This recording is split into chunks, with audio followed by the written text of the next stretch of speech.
It was a beautiful day, one of those crisp mornings that promises a perfect celebration. I had polished my shoes, donned my best suit, and even added a small boutonniere Karen insisted matched her sister Lisa's wedding theme. This was a big day for her family, and while I wasn't particularly close to Lisa, I was there to support Karen. When I arrived at the grand venue, a sprawling estate buzzing with guests dressed to impress, my excitement was tempered by a creeping unease. I was proud to stand beside Karen, even if her family treated me like an outsider more often than not. Today, I told myself, was about celebrating love. I approached the entrance confidently, nodding to the security guard at the door as I handed over my invitation. He glanced at it, then at me, and frowned. "Your name isn't on the list," he said flatly. I blinked. "That can't be right. I'm Thomas Reed. I'm Karen's husband." The guard's face didn't change. "I'm sorry, sir. I can't let you in. You'll need to step aside." At first, I thought it was a mistake. Maybe Karen had accidentally forgotten to confirm my attendance. Maybe it was some clerical error. But then I saw her, standing a few feet away with her mother, Vivian. They weren't rushing to explain the misunderstanding or vouch for me. Instead, they were laughing. The sight hit me harder than I expected. Karen, the woman I had promised to love and support, stood with a hand over her mouth, trying to stifle a giggle. Vivian didn't bother to hide her amusement, her head thrown back in a loud laugh. This wasn't a mistake. This was intentional. My throat tightened as I glanced at the other guests milling around, some watching the scene unfold. Whispers started to ripple through the crowd, and a few phones were raised, capturing this humiliating moment for posterity. I could feel my pulse in my ears, a dull roar drowning out the world around me. I wanted to shout, to demand an explanation, but I knew that would only give Karen and Vivian exactly what they wanted. More humiliation for me, their convenient scapegoat. So, I did the only thing I could. I straightened my shoulders, nodded to the security guard, and walked away. The drive home was a blur. My thoughts raced, replaying the moment over and over. How had it come to this? Karen and I weren't perfect, but I thought we were partners. Yet, this felt like something deeper, a deliberate attempt to degrade me, to show me that in her world, I was expendable. I parked the car and sat in silence, staring at the dashboard. My reflection in the rearview mirror looked foreign, stoic on the outside, but beneath that calm facade, a storm was brewing. I had been ignored before, brushed aside at family gatherings, and treated like an accessory at social events. But this was different. This was public, calculated, and cruel. Later that evening, Karen came home, the faint scent of champagne and roses clinging to her. She didn't seem surprised to see me sitting on the couch. "You didn't stay for the ceremony?" she asked, feigning innocence. I looked at her, searching for any sign of remorse, but all I saw was indifference. "You knew I wasn't on the list," I said evenly. She shrugged, her tone dismissive. "Mom thought it would be best to keep things simple. Lisa wanted an exclusive guest list. You understand, right?" I didn't respond. What was there to say? That night, as Karen slept soundly beside me, I lay awake, staring at the ceiling. The laughter, the whispers, the humiliation. It all replayed in my mind like a cruel loop. Something had shifted. This wasn't just about the wedding. It was about respect. Respect I realized Karen and her family had never truly given me. I promised myself that I wouldn't forget this moment. It wasn't just a rejection from a wedding. It was a rejection of me as a person, as a partner. And while I didn't know it yet, this was the beginning of the end. The days after Lisa's wedding were a haze of frustration and reflection. The humiliation I endured at the hands of Karen and her mother, Vivian, replayed in my mind constantly. But instead of an apology, Karen carried on as though nothing had happened.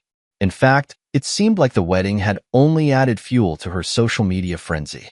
My wife was obsessed with curating an image of perfection, a glamorous, enviable lifestyle that was far removed from reality. Karen's days were consumed with uploading perfectly staged photos, showcasing high-end restaurants, designer clothes, and luxury events. Meanwhile, I was working long hours as a project manager, building a stable, honest career. I didn't mind that Karen came from a wealthier background, or that her family enjoyed luxuries I never could. What stung was her complete disregard for the sacrifices I made to support her lifestyle. I'd often come home from work to find her lounging in the living room, scrolling through her phone, her laptop open with online shopping tabs. Packages arrived daily, each one containing something new and expensive: shoes, handbags, jewelry. I'd ask, "How was your day?" She'd wave me off, barely looking up. "Fine." Lisa and I went shopping. Every conversation felt like a transaction, devoid of any real connection. One night, while I was reviewing project reports in my home office, I overheard Karen talking to her mother on the phone. "Thomas just doesn't get it," she said, her voice filled with irritation. "He thinks budgeting means saying no to a new pair of shoes. It's embarrassing." Vivian's response was muffled, but I caught the words "beneath us" and "just a phase." A phase? I clenched my fists, the sting of their words cutting deep. Was that how they saw me? As some temporary inconvenience, someone to tolerate until they could move on to something better? Their attitude toward me was reflected in the lavish events they attended. From charity galas to exclusive brunches, Karen and Vivian were regular fixtures in the city's elite social scene. I was rarely invited, and when I was, it was clear they preferred me to stay quiet and blend into the background.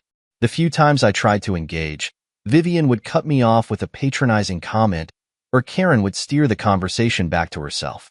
It was as though my accomplishments, my opinions, my very presence were an afterthought. I began noticing the stark contrast between our lives more acutely.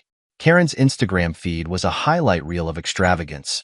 Her posing in designer gowns, sipping champagne with Lisa, and flashing diamond earrings that I hadn't bought her. Meanwhile, my own life was practical, grounded. I paid bills, planned for our future, and handled the day-to-day responsibilities that kept everything running smoothly. But none of that mattered to Karen. What mattered was appearances. One evening, after Karen had gone to bed, I scrolled through her social media out of curiosity. It was all there, the perfect facade.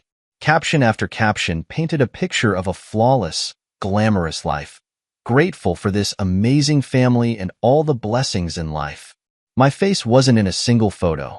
Not one mention of me or my role in making those blessings possible. Instead, it was Lisa, Vivian, and Karen, smiling at fancy restaurants or lounging on pristine beaches, the captions dripping with self-satisfaction. The breaking point came when I stumbled across a video from Lisa's wedding. It had been uploaded by one of Karen's friends. The video showed me standing at the entrance of the venue, arguing with the security guard. The camera zoomed in on my confused expression as Karen and Vivian laughed in the background. The caption read, "When you don't belong at the VIP table, face with tears of joy, #awkward moments." My blood boiled. This wasn't just neglect or indifference. This was intentional, public humiliation. I closed my laptop and sat in silence, the weight of it all pressing down on me. Karen and I had once dreamed of building a life together, but now, it felt like I was a mere footnote in her pursuit of social validation. The contrast between our worlds was glaring, and for the first time, I realized just how far apart we had grown. I wasn't angry about her wealth or her family's affluence. I was angry that I had been reduced to a joke, a pawn in her quest for appearances. As I lay awake that night, staring at the ceiling, a thought occurred to me. How long could I keep living like this? Tension had a way of creeping into my marriage with Karen, slowly but relentlessly, until it became the defining feature of our lives. The more time passed, the more I noticed the distance between us. It wasn't just physical. It was emotional, intellectual, and even spiritual. Karen's obsession with maintaining her social status became all-consuming. Her days revolved around glamorous outings, orchestrated photo shoots, and endless conversations with her mother, Vivian, about the latest trends and upcoming events. And then, there was me, the husband who didn't quite fit into her picture-perfect world. It wasn't always like this. I remembered a time when Karen and I laughed together, dreamed together, and talked about building a life that was ours. But those days felt like a distant memory. Now, I found myself watching from the sidelines as she played a starring role in a life I didn't recognize. The tension came to a head one evening when Karen announced, casually and without preamble, that Lisa's wedding would be the event of the year. "It's going to be incredible," she said, scrolling through her phone as she reclined on the couch. Lisa's pulled out all the stops: celebrity chef, live orchestra, the works. I nodded, trying to engage. "Sounds impressive. Are we doing anything to help with the preparations?" Karen barely looked up. "Oh, Lisa's got it covered. Besides, you wouldn't really be involved in the planning. It's more of a family thing." I frowned. I thought I was family. Karen waved her hand dismissively. "You know what I mean." Her words stung more than I cared to admit. That was the thing about Karen. She didn't always need to say something outright to make her feelings clear. To her, I wasn't really part of her family. I was a convenient accessory, someone to pay the bills and provide stability while she pursued her curated version of perfection. As the wedding day approached, the cracks in our relationship became impossible to ignore. Karen spent hours on the phone with Vivian and Lisa, discussing every detail of the event. The guest list, the decorations, the menu. It was all carefully orchestrated to impress. I was rarely included in these conversations. When I tried to join in, Karen would brush me off with a quick, "Don't worry about it," or "This isn't really your thing." It wasn't just the wedding that caused tension. Karen's social media presence had become a point of contention as well. One evening, I glanced at her phone as she posted yet another picture of herself in a designer dress. The caption read, "Grateful for this fabulous life and the amazing people who make it possible." Amazing people? I couldn't help but wonder if I even made the list. The distance between us grew wider with each passing day. Conversations became strained, our shared laughter a distant memory. I felt like I was living with a stranger, someone more concerned with likes and comments than the man she had married. The final straw came during a family dinner a week before the wedding. Vivian was holding court, as usual, regaling everyone with tales of Lisa's extravagant plans. "This wedding is going to be talked about for years," she said with a self-satisfied smile. "It's a real family affair." I raised an eyebrow. "Doesn't seem like I've been involved much in this family affair." The table went silent for a moment before Vivian laughed. "Oh, Thomas, don't take it personally. This is Lisa's day. You're more of a behind-the-scenes kind of guy." "Behind the scenes?" Karen chuckled along with her mother, and I felt my stomach twist. It wasn't just what they said. It was the way they said it, as though I didn't belong. That night, Karen and I argued for the first time in months. "Why do you let them treat me like this?" I demanded, my voice shaking with frustration. "Like what?" Karen shot back. "They don't mean anything by it. You're just overreacting." "Overreacting?" I said, incredulous. "Karen, I'm your husband. I should feel like I'm part of your life, not some outsider." She sighed, exasperated. "You're making this into a bigger deal than it needs to be. Can't you just let it go?" Let it go. I didn't say anything else that night. What was the point? Karen had made it clear where her priorities lay, and I wasn't one of them. The tension between us was no longer something I could ignore. It had become the defining feature of our marriage, a constant, unspoken presence that colored every interaction. And as Lisa's wedding drew closer, I couldn't shake the feeling that things were about to reach a breaking point. The day of Lisa's wedding had finally arrived. It was all anyone in Karen's family could talk about for weeks. The high-profile guest list, the glamorous venue, the endless luxuries that only someone with Vivian's influence could orchestrate. For Karen, this was more than a family celebration. It was a chance to flaunt her status, to step into the spotlight and bask in the admiration of the elite. For me, it was something entirely different. I dressed carefully that morning, pulling on the tailored suit Karen had picked out for me months earlier. The memory stung now, as I realized it was more about how I'd look in photos than any actual consideration for me. Karen was already gone by the time I finished getting ready. She left early to help Lisa with last-minute preparations, though help likely meant sipping champagne and posing for pre-ceremony pictures. I followed behind in my car, my nerves building with each mile. After the tension of the past few weeks, I hoped that being present at the wedding might help bridge the growing gap between Karen and me. When I arrived at the venue, it was every bit as opulent as expected. A sprawling estate with manicured gardens, fountains glistening in the sunlight, and valets darting between luxury cars. Guests in designer dresses and tailored suits milled about, their laughter and chatter filling the air. I approached the entrance, where a stern-looking security guard stood with a clipboard. "Name?" he asked curtly.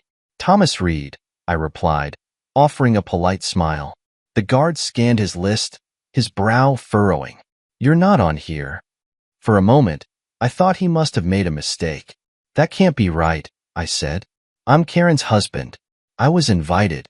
The guard's expression didn't change. "Your name isn't on the list. I can't let you in." I glanced around, searching for Karen or anyone who might vouch for me. That's when I saw them.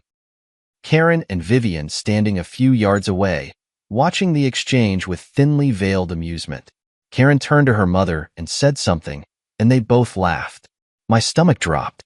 This wasn't a mistake. This was intentional. I tried to reason with the guard one last time. "Please, can you check again? This has to be an error." But his tone remained firm.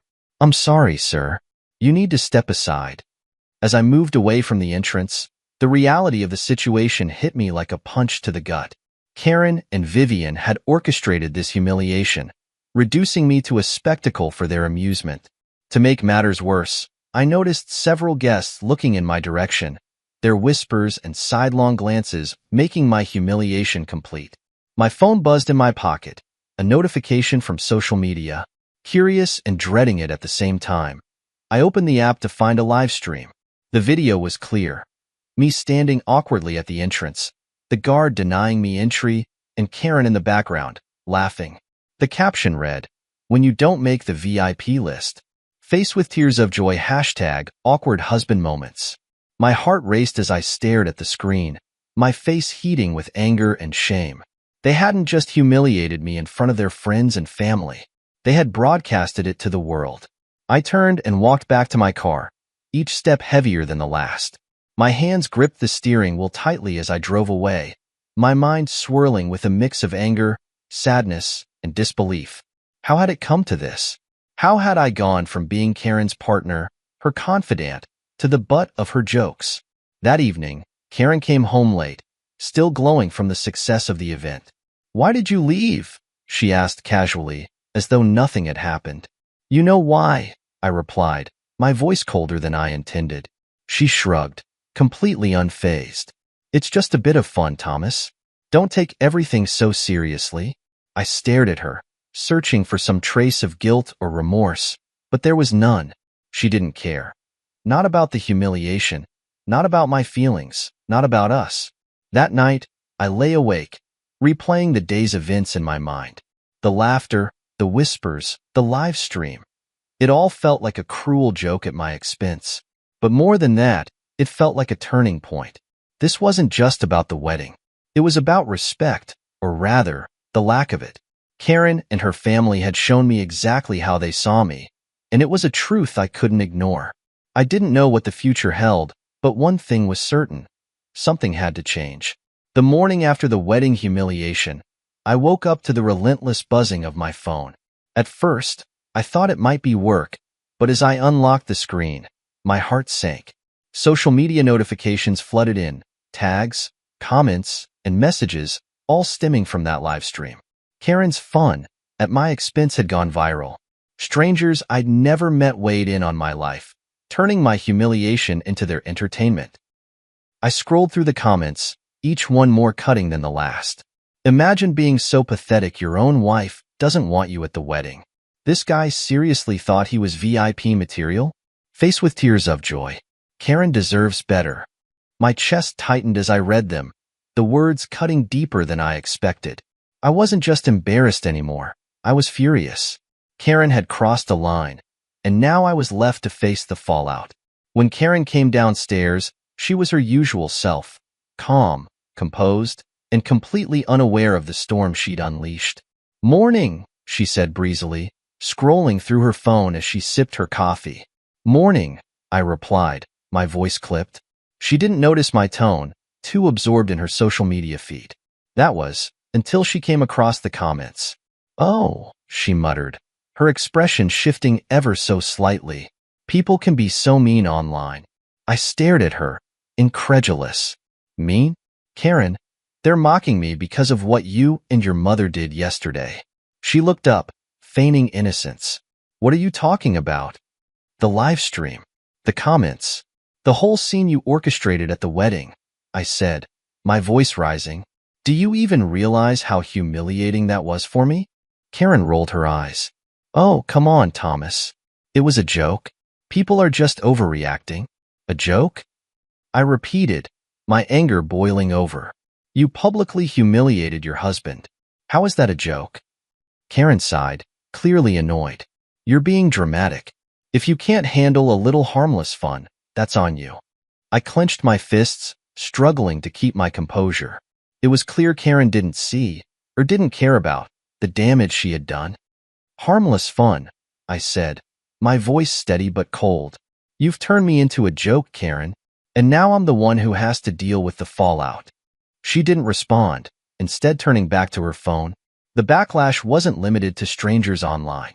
At work, my colleagues tiptoed around me, their awkward smiles and hushed whispers confirming they'd seen the video. During a meeting, one of them made a passing comment, trying to lighten the mood. Hey, Thomas, maybe you should try getting on the guest list next time, huh? The room erupted in laughter, but I sat there, stone-faced. It wasn't just the jokes, it was the pity in their eyes. Everyone saw me as the man whose wife didn't respect him, and it hurt more than I cared to admit. At home, things weren't any better. Karen continued to post her curated version of life online, ignoring the growing tension between us. She acted as though nothing had happened, brushing off any attempt I made to address the situation. But the worst part was the silence from her family. Vivian, who had been so vocal in orchestrating the wedding, had nothing to say about the fallout. It was as though they had washed their hands of me entirely. As the days passed, the online harassment only intensified. Karen's followers latched onto the narrative she had created, painting me as the unworthy husband who didn't belong in her glamorous world. I started receiving private messages, some taunting, others offering unsolicited advice. Maybe you should step up your game if you want to keep a woman like Karen. She deserves someone who can match her lifestyle. Each message was a reminder of how far things had spiraled out of control. One evening, as I sat alone in the living room, scrolling through the relentless barrage of comments, I realized something had to change. Karen's disregard for my feelings wasn't just a problem. It was the problem. For years, I had put up with her family's condescension and her obsession with appearances, convincing myself it would get better. But this wasn't something I could fix. Karen didn't respect me, and without respect, there was nothing left to salvage. The next morning, I made a decision. When Karen came downstairs, I handed her the laptop, open to a page full of comments from her followers. Read these, I said, my tone firm. She glanced at the screen, her expression unreadable. This is what your harmless fun has done, I continued. You've made me a target, Karen. And for what? To entertain your audience? She looked at me, for once at a loss for words. I'm done, I said simply. I won't be part of this anymore. I left the house that day with a sense of clarity I hadn't felt in years. For the first time, I realized I didn't need Karen's approval, or her family's, for validation. The backlash had been painful, but it had also been eye-opening. It was time to reclaim my dignity and focus on what truly mattered, rebuilding my life on my terms. The morning after my declaration, the house felt unusually quiet. Karen hadn't said much when I walked out the door the previous day, and I suspected she was still trying to process the situation. For once, I didn't care what she thought. My mind was focused on one thing, moving forward without her chaos weighing me down. But just as I was settling into the idea of reclaiming my peace, everything began to unravel, for Karen and her family. It started with a knock on my office door during lunch. Jeff, one of my coworkers, peeked in with a hesitant expression. Hey, Thomas, have you seen this? He asked, sliding his phone across the desk. I looked down to see an article on a local gossip blog. The headline read, Reed Wedding Fallout, Behind the Scenes of a Social Media Disaster. My stomach twisted as I skimmed the article. It wasn't just about the wedding. It was a full expose on Karen's family, detailing their superficiality and the facade they had built over the years. Apparently, The wedding fiasco had caught the attention of a journalist who dug deeper into their lives. The article revealed how Vivian and Lisa had inflated their social status by exaggerating wealth, relying on loans and credit cards to maintain appearances. Karen wasn't spared either. Her social media posts were dissected, exposing the stark contrast between her curated life and reality. I should have felt vindicated, but instead, I felt nothing. It was a hollow victory, watching their carefully constructed world crumble under the weight of their lies. Later that evening, I returned home to find Karen and Vivian in the living room. Vivian's usual confidence was gone, replaced by a look of desperation. Karen's face was streaked with tears, her phone clutched tightly in her hand. "We need to talk," Karen said, her voice trembling. I stood in the doorway, arms crossed. "About what?" Vivian jumped in, her tone frantic. "This article is ruining us, Thomas. Everyone's talking about it. Lisa's sponsorship deals are falling through, and people are canceling collaborations with Karen. The wedding fallout has become a PR nightmare." I raised an eyebrow. "And what does this have to do with me?" Karen stepped forward, her voice cracking. "Thomas, please. You're good at damage control. You can help us fix this." I couldn't help but laugh. "Fix this? Karen, you and your family have spent years treating me like an afterthought. You humiliated me in front of your friends, your family, and the entire internet. And now you want my help?" Vivian interjected, her tone sharp. "We didn't mean for it to go this far. It was all just miscommunication." "Miscommunication?" I repeated, my voice rising. "You orchestrated my public humiliation. That wasn't a miscommunication. It was deliberate." Karen broke down, tears streaming down her face. "I made a mistake, okay? I didn't think it would end like this. I didn't think." "You didn't think," I interrupted. "That's the problem, Karen. You never thought about how your actions would affect me. And now that your perfect little world is falling apart, you expect me to clean up your mess." She opened her mouth to respond but stopped, realizing there was nothing she could say to justify her actions. The fallout extended beyond their social circles. Vivian revealed that creditors were calling, demanding repayment for the loans used to fund Lisa's extravagant wedding. The vendors were threatening lawsuits after not receiving full payment. "Thomas," Vivian pleaded, "you have connections. You could talk to them, negotiate something." I shook my head. "No, Vivian. You and your family made this mess, and you'll have to deal with the consequences. I'm done being the person you walk all over whenever it's convenient." The desperation in the room was palpable. Karen looked at me, her expression a mix of regret and helplessness. "I'll do better," she said softly. "I'll make this right. Please, just don't give up on us." I stared at her, searching for sincerity in her words.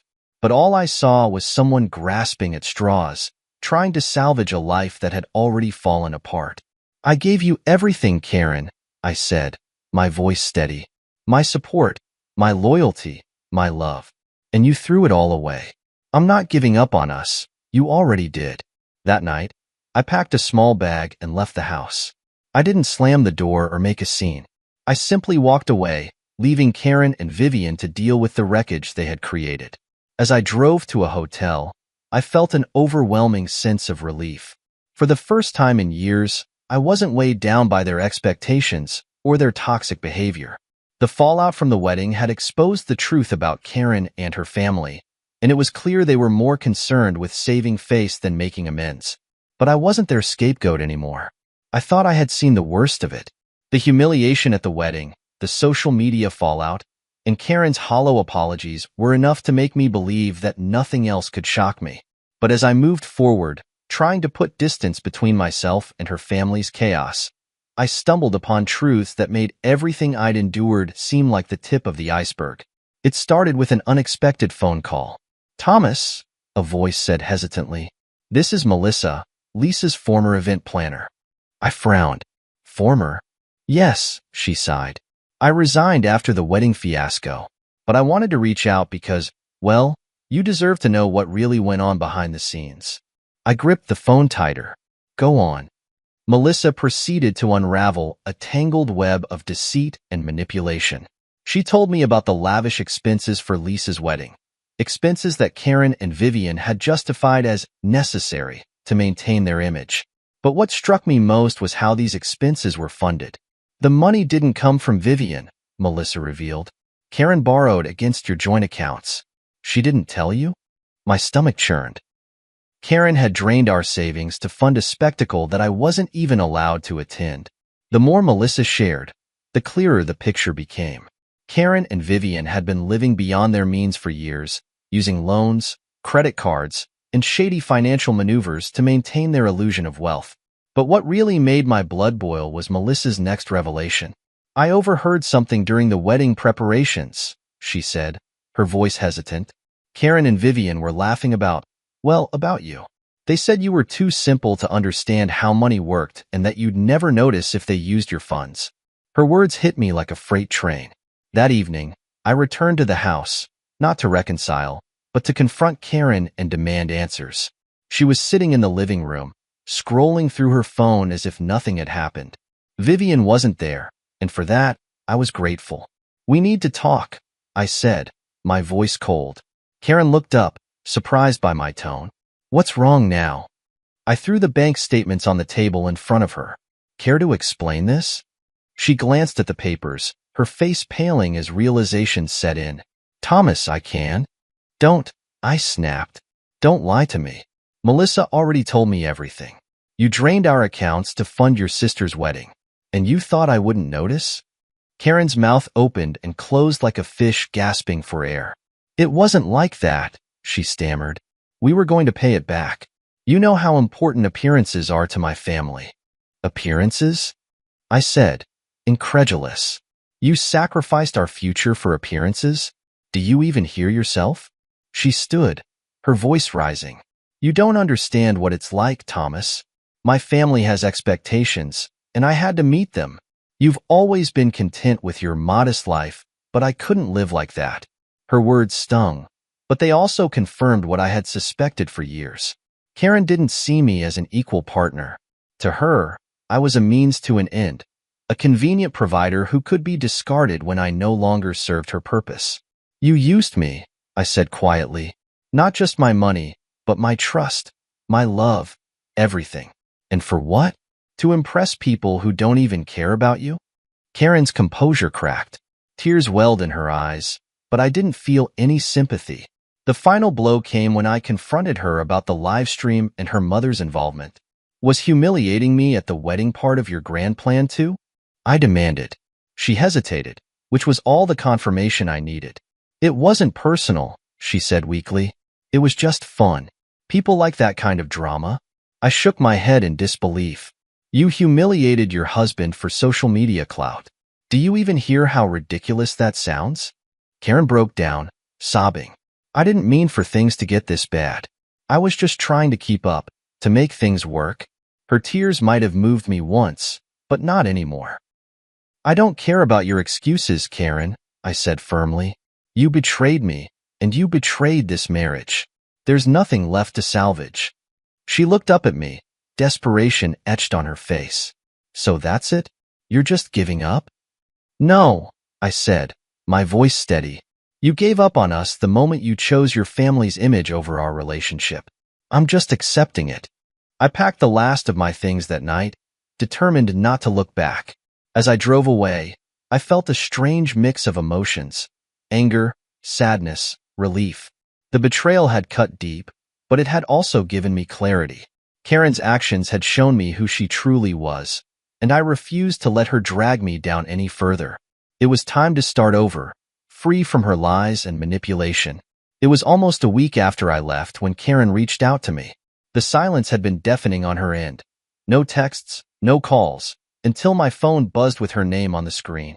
For a moment, I considered ignoring it, but something in me decided to pick up. Her voice was soft, almost hesitant. Thomas, can we talk? I sighed, leaning back in my chair. What do you want, Karen?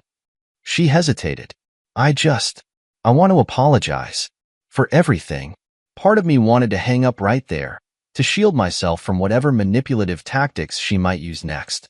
But the other part of me, perhaps the part that once loved her deeply, wanted to hear what she had to say. Go on, I said curtly. I messed up, she began.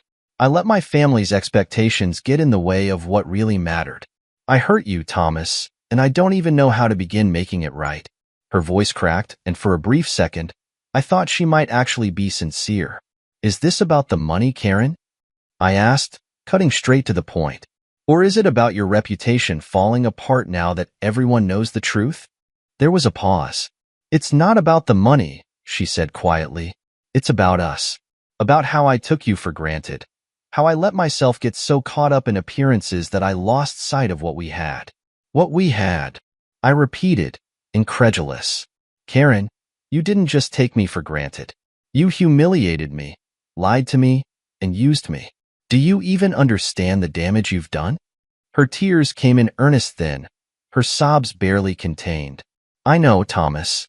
I know I don't deserve your forgiveness, but I can't believe how far I let things go.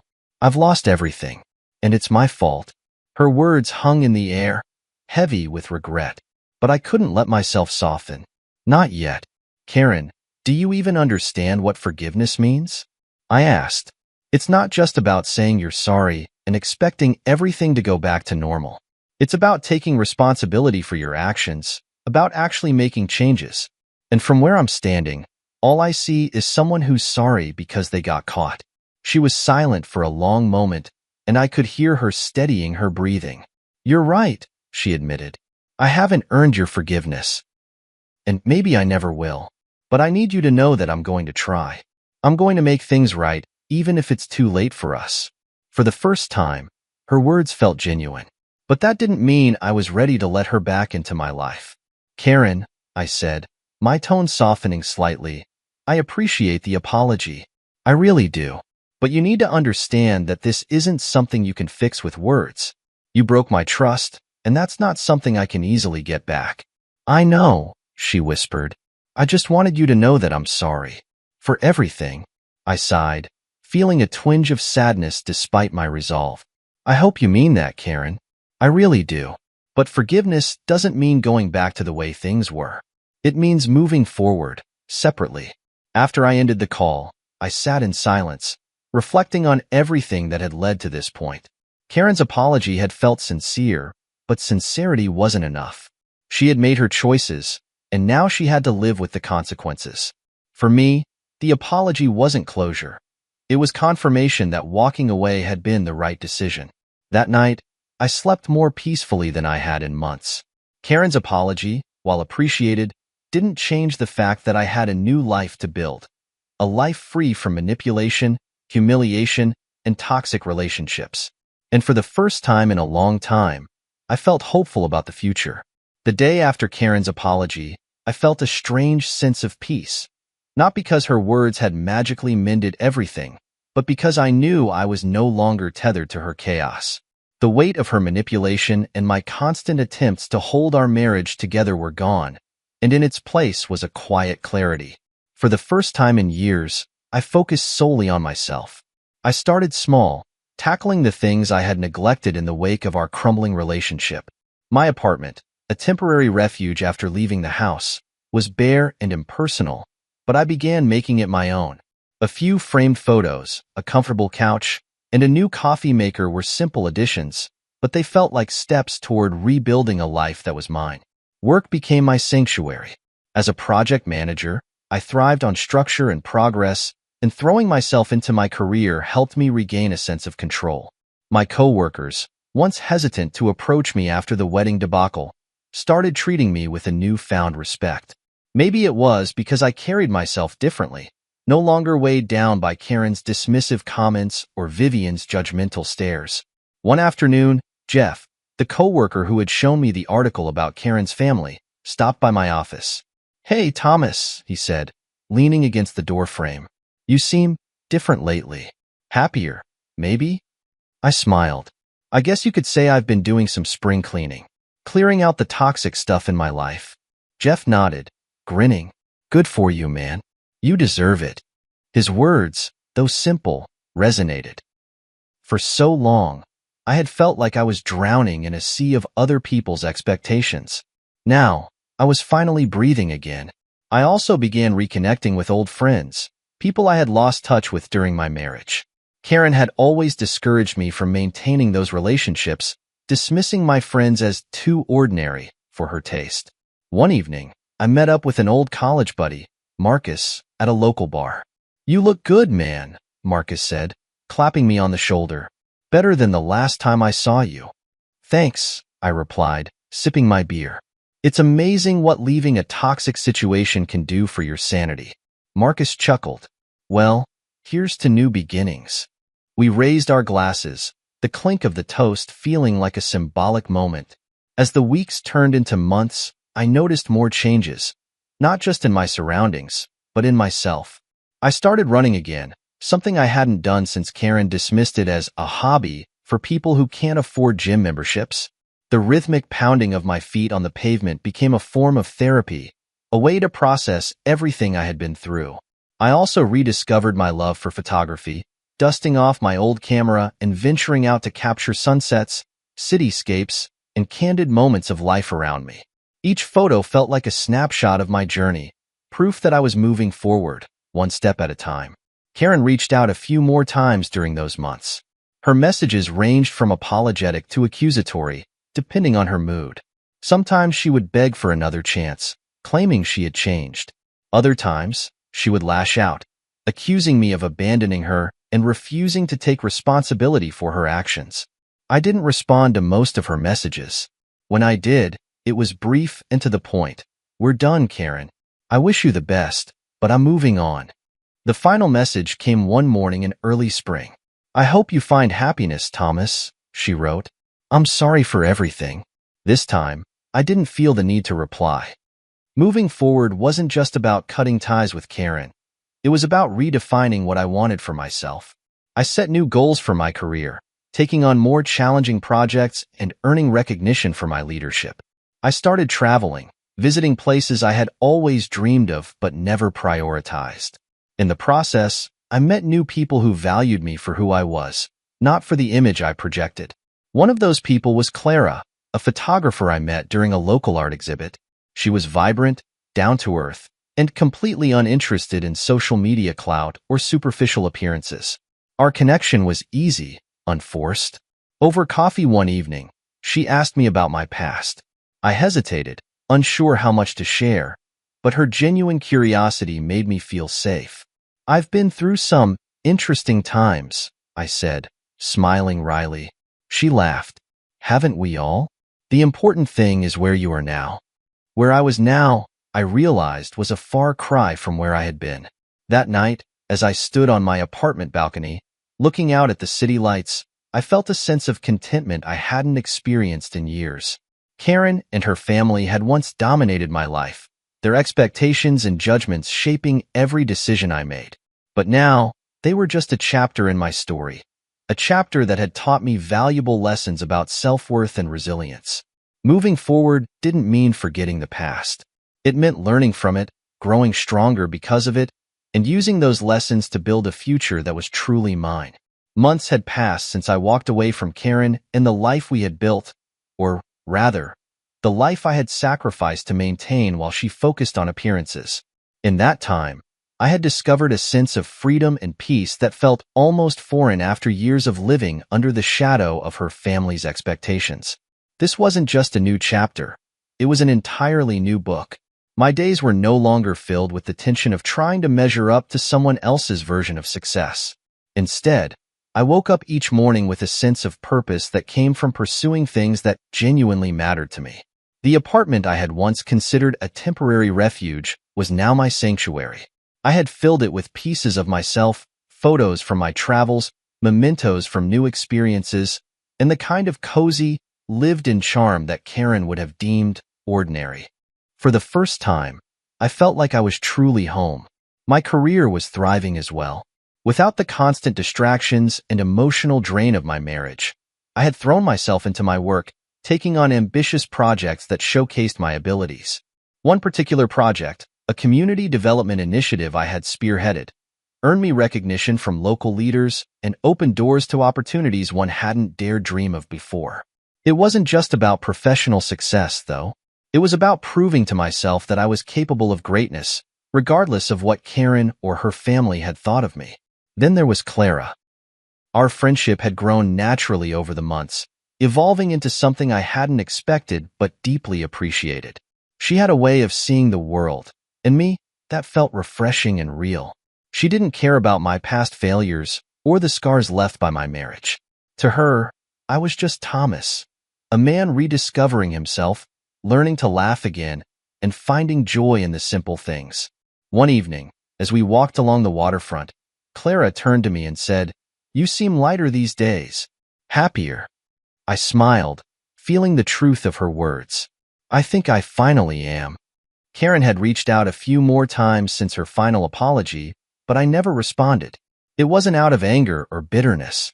I had simply moved on. Forgiveness didn't mean reconciliation, and closure didn't require a conversation. I had given her enough of my time, my energy, and my heart. It was time to reserve those things for myself and the people who truly valued them. One afternoon, I found myself scrolling through an online article about Lisa's wedding fallout. The headline read, "The Rise and Fall of Social Media's Perfect Family." It was a thorough exposé detailing the financial ruin, reputational damage, and personal struggles that had followed the wedding debacle.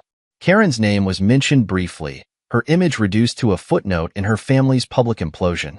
I closed the tab, feeling no sense of schadenfreude, just a quiet relief that I was no longer part of their story. The true turning point came on a sunny Saturday morning. I was sitting on my balcony, sipping coffee and flipping through a travel magazine, when a thought struck me. I was free. Truly, completely free. I could go anywhere, do anything, and build a life that was entirely my own. That realization was both exhilarating and humbling. Over the next few weeks, I began planning a trip, a journey that would take me to places I had always dreamed of visiting but never prioritized. Clara, ever the adventurer, offered to join me for part of it, and I eagerly accepted. The trip felt symbolic, a physical representation of the emotional journey I had been on since leaving Karen. It wasn't about running away from the past. It was about embracing the future with open arms and an open heart. As I stood in the airport, boarding pass in hand, I glanced at my phone one last time. There were no messages from Karen, no lingering ties to the life I had left behind. I smiled, slipping the phone into my pocket and stepping onto the plane. The journey ahead was mine to define, filled with possibilities, growth, and the kind of happiness that comes from living authentically. Karen had once said I wasn't enough, but I knew better now. I was more than enough, and I didn't need anyone else to validate